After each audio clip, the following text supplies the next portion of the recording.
So branded reputation is extremely important. The integrity, and I can hear in your voice, the integrity is there. Yeah. You are so proud to be part of that beautiful and very respectful brand.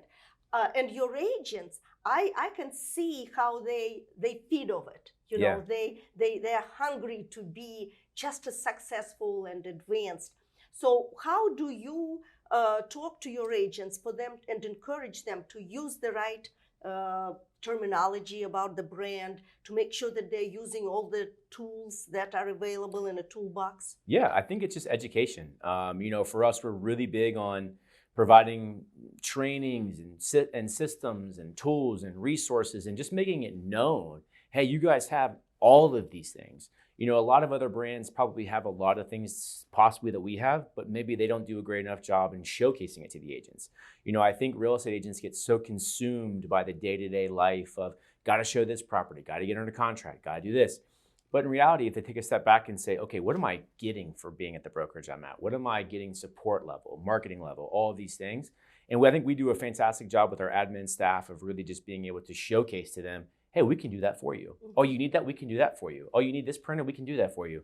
And just trying to make the life easy of the Engel Volkers advisor. And online reputation is just as important. So reputation of the brand, yes, goes without saying.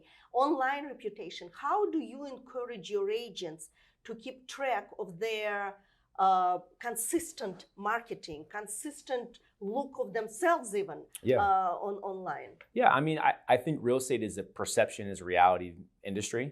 You have to be seen, essentially. You have to be at the forefront of it. It's not for everybody. There's some older agents who've been doing it 25 years, who have the database, that don't even probably have a Facebook, right? There's some of those, right? But they're few and far between. You have to be able to put yourself out there so that the public, AKA our customers or clients, can get in touch with you.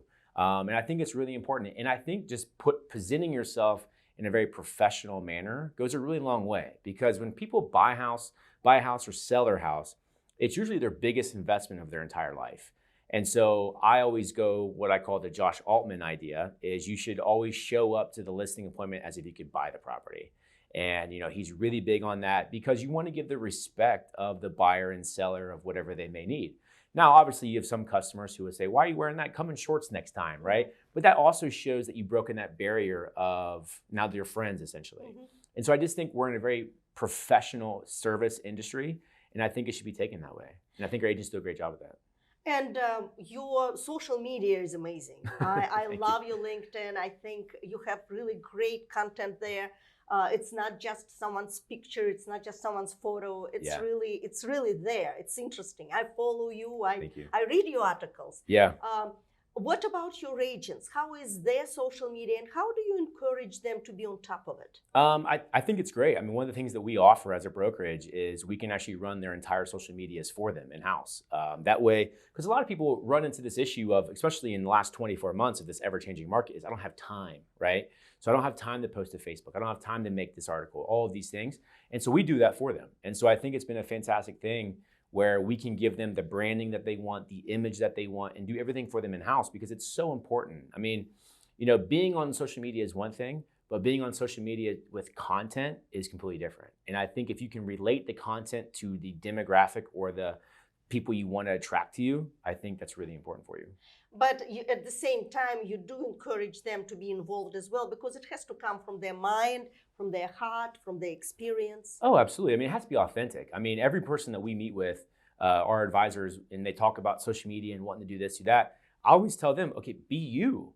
People want to relate to you on social media. So if you're really big into philanthropic and you want to give back, put it on social media, because people are also going to relate to that. If you're really big into animals and going to the dog park and this stuff, put it on social media, because people will react to that. And so I think the biggest perception, I think, with social media is you have to be one way.